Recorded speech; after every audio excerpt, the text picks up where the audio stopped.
Excellency, जैसा आपने कहा 5 साल के बाद हमारी ये फॉर्मल मीटिंग हो रही है। ये मेरे ख्याल से एक हिस्टोरिकल ब्रेक समिट है, क्योंकि एक टाइमिंग इसकी और फिर जगह और फिर मुलाकातें, वो कमाल पता नहीं उनकी क्या है बात, वो दूर का सोच, वो टाइमिंग का इंतजार करते हो। एग्जैक्ट टाइम आया ना जब, यानी कि इंडिया और चाइना मिल के पावर शेयर करें। इसीलिए तो मैं आपको बार बार बताता हूं कि इंडिया ने ये जो ग्लोबल साउथ की समिट कराता है ना सालाना, इसका मकसद ही ये है। Indian prime minister Narendra Modi और शी जिनपिंग के दरमियान, और ये उनकी 2019 के बाद पहली मुलाकात है। जिसको पचा भी नहीं पाता। Not everybody is capable of doing this. यानी कि भारत ये कह रहा है कि हम रूस से तेल लेंगे, अमेरिका और जो बाकी वेस्टर्न कंट्रीज हैं अगर उनको बुरा लगता है तो लगे। हम S-400 लेंगे रूस से क्योंकि हमें अच्छा लगता है, हमारी देश की सुरक्षा के लिए अच्छा लगता है, और तुम्हें अगर बुरा लगता है तो तुम्हें लगे। जाहिर है कुछ अमेरिकन जो पावर कॉरिडोर्स हैं वो जाहिर है इस बारे में थोड़ा सा वो कंसर्न होंगे कि मतलब चाइना और रशिया और ब्राजील और इंडिया और साउथ अफ्रीका एक ही प्लेटफॉर्म पे आ गए हैं। हम तो पाकिस्तान को दे रहे हैं हथियार, आप पाकिस्तान को दे रहे हैं हथियार। आप डेमोक्रेसी डेमोक्रेसी का गाना गाते हैं, यही तो डॉक्टर जयशंकर ने बोला है। डॉक्टर जयशंकर और क्या बोल रहे हैं, तुम लोग अमेरिका वाले डेमोक्रेसी डेमोक्रेसी करते हो, भारत एक डेमोक्रेसी है, तुमने डेमोक्रेसी को सपोर्ट नहीं करा, तुमने सपोर्ट करा डिक्टेटरशिप। तो मोदी के लिए बहुत बड़ा तमाशा बन गया हुआ था, तूफान था यार ये, कि मतलब रोजाना जी चीन ना मसला है, चीन से मसला, ऑपोजिशन भी कह रही है ओ जनाब साड़ा इलाका कब्जा करके लागा चीनी। अब Narendra Modi and Jaishankar are more confident when it comes to the foreign policy front. It means we have a leadership which can resolve issues. BRICS के इजलास में पाकिस्तान जो है वो मुबस्सिर के तौर पर शामिल होने के लिए दरख्वास्त दे रहा है, और ज़्यादा खुशी की बात यह है कि भारत जो है वो इस एक मामले में पाकिस्तान की मुखालिफत बरतने का रवादार दिखाई नहीं देता। नमस्कार दोस्तों, आज के इस वीडियो में हम देखेंगे कि अमेरिका के ना चाहते हुए भी भारत और चीन के संबंध अब अच्छे होते हुए दिख रहे हैं। अमेरिका की कोशिश थी कि भारत और चीन के बीच में संबंध थोड़े बिगड़े ताकि थोड़ा फायदा उठाया जाए। अमेरिका भारत को सपोर्ट तो कर रहा है चीन के साथ, चीन के अगेंस्ट, लेकिन वो ये भी नहीं चाहता कि भारत बहुत ज्यादा शक्तिशाली हो जाए। वो यूज करना चाहता है जिस तरह से वो पाकिस्तान को यूज कर रहा है, लेकिन भारत ने बता दिया कि वो भारत है, वो पाकिस्तान नहीं है, और भारत यहाँ रुकने वाला नहीं है। भारत की जो भी विदेश नीति है वो इंडिपेंडेंटली काम करेगी, और चीन के साथ जो संबंध है वो अपनी शर्तों पर सुधारे जाएंगे, ना कि चीन की शर्तों पर। अब ये देखकर चीन तो चौंका हुआ है ही, अमेरिका भी परेशान है, और पाकिस्तान की तो हवा खराब हो रखी है। आप इस सब के बारे में क्या सोचते हैं? कमेंट बॉक्स में जरूर बताइए कि भारत की विदेश नीति किस तरह से काम कर रही है और चीन को कैसे दबाव में लिया जा रहा है। वीडियो अच्छा लगे तो लाइक करें, शेयर करें, चैनल को सब्सक्राइब करना ना भूलें। आइए आगे बढ़ते हैं इस वीडियो में। बहुत बड़ी मीटिंग जो है वो हुई है, और वो हुई है प्रेसिडेंट शी जिनपिंग और प्राइम मिनिस्टर मोदी के बीच में। 5 साल लगे 50 मिनट की इस मीटिंग को, 5 साल लगे। फॉर्मल मीटिंग है ना, वैसे तो साइड लाइंस पे खलोते खलोते इधरों आए उधरों आए, क्या हाल है तोड़ा, क्या हाल है मेरा, क्या हाल है, that was going on for long. Even in G20 में आपको पता है बाली में मुलाकात हुई, और भी मुख्तलिफ फोरम्स पे हुई होगी। लेकिन द क्वेश्चन वाज कि ये जो कजान में मीटिंग हुई है, ये समझ लें कि this is called a diplomatic था। ठीक है जी, दोनों मुल्कों के जो लीडरशिप है वो एक प्रॉपरली उनकी मुलाकात हुई। 5 साल के बाद 50 मिनट की मुलाकात हुई है। दोनों मुल्क एग्री किए हैं, जो चीज़ समझने वाली है इसको समझें, दोनों मुल्क एग्री किए हैं कि नॉर्मलाइजेशन की तरफ जाना है, नॉर्मलाइजेशन। और मज़े की बात यह है कि प्राइम मिनिस्टर मोदी हिंदी में बोल रहे थे, शी जिनपिंग चाइनीज़ में बोल रहे थे। प्राइम मिनिस्टर मोदी के साथ एक लड़का बैठा था, यंग दाढ़ी वाला, वो ट्रांसलेट कर रहा था चाइनीज़ में। डॉक्टर जयशंकर जो थे, ही वॉज नॉट एक्साइटेड, थके लग रहे थे।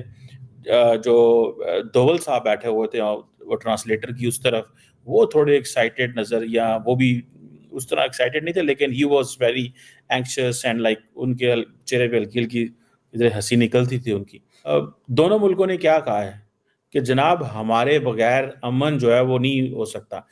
Piece is required for the bilaterals and peace is required for for the people of the region and for the people of the world, for global peace. So India ये समझता है कि हमें इस चीज़ों में नहीं जाना। We need global peace। हम ग्लोबल पीस की बात करते हैं, और ग्लोबल पीस के लिए जो चीज़ इंपॉर्टेंट है वो क्या है? ग्लोबल पीस के लिए चीज़ इंपॉर्टेंट है कि हम आपस में एक दूसरे के साथ बात करें। अगर हमने बात ना की तो then it is going to be a problematic thing. Strategic communication जो होती है ना, it means we have to talk on everything. and we have to talk at the bigger platforms, and we have to talk at the president level or the chief executive level, and needs to come down. So we have to talk on everything. जैसे India America को कह रहा है ना, comprehensive global strategic partnership, a partnership which is required, a partnership which is required comprehensive दुनिया के हर कोने के लिए. In the same fashion India is asking for a strategic communication. By strategic communication, they mean that we have to talk more to avoid miscalculation. Because if we talk more, we engage more, we speak more, everyone in our system meets, the militaries meet, the diplomats meet, the civil society meet, तो उनको ये चीज़ है. और सबसे बढ़ के when it comes to, अच्छा एक लफ्ज़ है म्यूचुअल सेंसिटिविटी. इंडिया उन मुल्कों को ये कहता है, या ये चाइना को कहता है, या उन मुल्कों को कहता है जिधर चाइना का इन्फ्लुएंस ज़्यादा हो. आप देख लें सारी स्टेटमेंट्स निकाल के, whenever there was a problem between Maldives and India, it was a word mutual sensitivity. ठीक है ना जी, कि मतलब आपके भी जो मसले हैं और हमारे मसले हैं, इनको आए एड्रेस करें, हमारा भी मसला देखें. तो मोदी के लिए बहुत बड़ा तमाशा बन गया हुआ था, तूफान था यार ये, कि मतलब रोजाना जी चीन ना मसला है, चीन से मसला. ऑपोजिशन भी कह रही है ओ जनाब साड़ा इलाका कब्जा करके ला गया चीनी.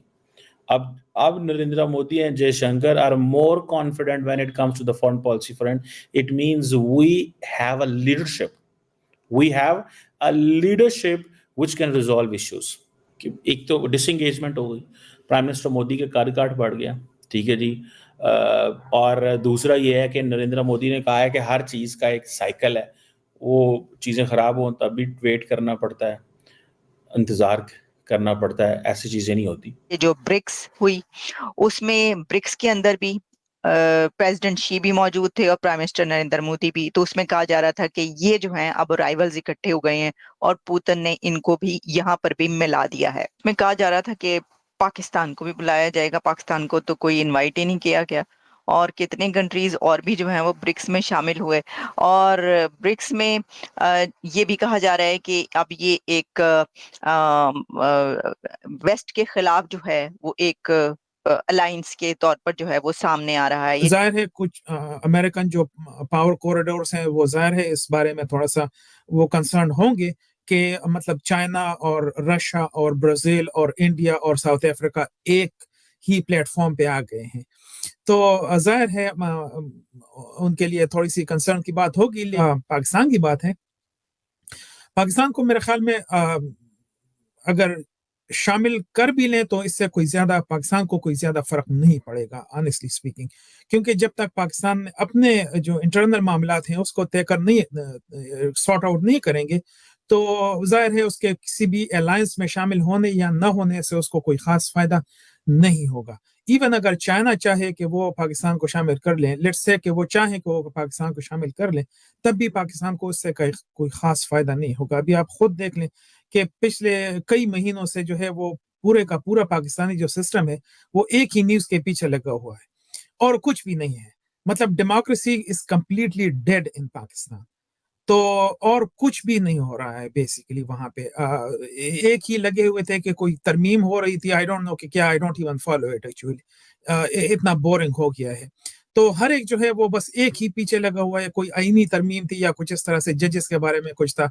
And the entire state machinery was behind it. पूरे का पूरा मीडिया उस पे लगा हुआ था, पूरे का पूरा सोशल मीडिया उस पे लगा हुआ था और कुछ भी वहां पे कोई और न्यूज नहीं थी. सारे का सारे यही था.